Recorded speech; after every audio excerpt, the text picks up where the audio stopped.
Une histoire vraie qui va vous inspirer. Salut à tous. Aujourd'hui, je vous emmène dans une aventure incroyable. Une histoire qui m'a bouleversé et qui, je l'espère, va vous toucher autant que moi. Je me suis toujours demandé comment une seule personne, sans diplôme ni statut, peut-elle changer le cours des choses face à un système qui semble indestructible. Eh bien, cette histoire répond à cette question, et croyez-moi, elle va vous donner des frissons. Installez-vous, prenez un café et plongez avec moi dans cette histoire vraie, celle d'une femme qui a défié les puissants avec rien d'autre que sa détermination et sa soif de justice. C'est parti. Imaginez la scène, une salle d'audience à Paris pleine à craquer. Des avocats en costumes impeccables. Des journalistes chuchotent, des spectateurs observent. L'air est lourd, presque électrique.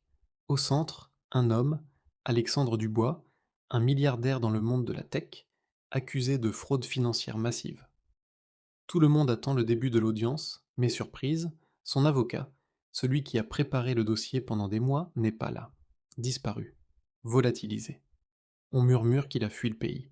Alexandre est seul, assis, perdu. Franchement, c'est fou. Comment un homme aussi puissant peut-il se retrouver dans une situation pareille?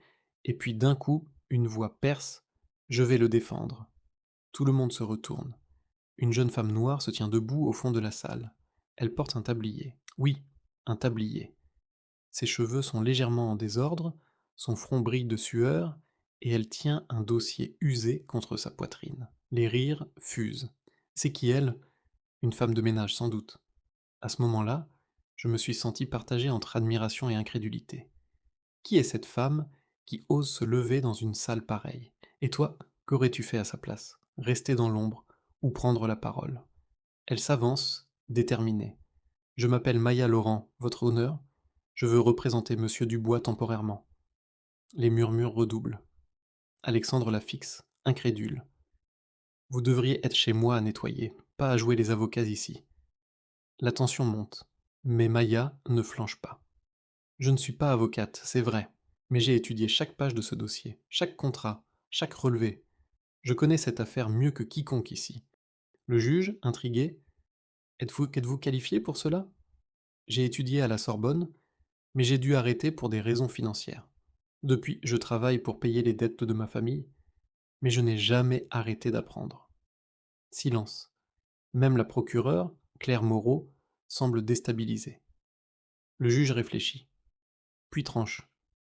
Si Monsieur Dubois accepte, je vous autorise à parler pour lui aujourd'hui. Alexandre hésite, puis cède. D'accord, faites de votre mieux. Et là, l'histoire commence vraiment. Maya s'avance. Son dossier usé devient une arme. Le jour où l'entreprise de Monsieur Dubois a révisé son contrat avec Altera Group, un élément a été falsifié. Elle brandit un document. Cette signature électronique provient d'une adresse étrangère. Or, les documents officiels déposés auparavant sont différents. Silence total. Si quelqu'un a falsifié quelque chose, ce n'est pas mon client. La salle bascule, même la procureure perd son assurance. Le juge est impressionné. Nous ferons une pause pour examiner ces preuves. Ce soir-là, Maya rentre dans son petit appartement en banlieue parisienne, un vieux PC, une table bancale, un sandwich oublié. Mais elle continue, elle analyse, compare, cherche. Quelque chose ne colle pas, puis son téléphone sonne. Vous jouez avec le feu, la ligne coupe, mais Maya ne recule pas. Le lendemain, elle revient encore plus déterminée. Elle découvre un nom, Paul Martin, assistant d'Alexandre, disparu.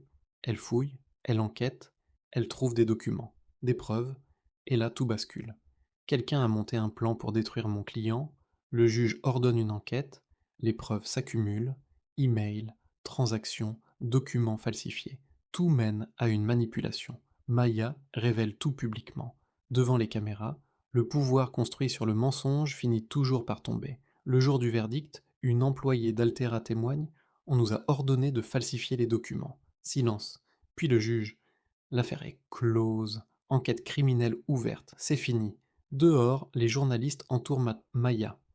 C'est vrai que vous êtes femme de ménage? Elle sourit. Oui, et je le suis toujours. Pas besoin d'un bureau luxueux pour voir l'injustice. Juste du courage. Un an plus tard, Maya fonde une organisation pour aider gratuitement ceux que le système oublie. Elle n'a pas cherché la gloire. Elle a choisi la justice. Et aujourd'hui, son nom résonne dans les tribunaux et dans les cœurs. Cette histoire m'a appris une chose. Peu importe d'où tu viens, tu peux changer les choses. Et vous, qu'auriez-vous fait à la place de Maya? Je vous attends dans les commentaires.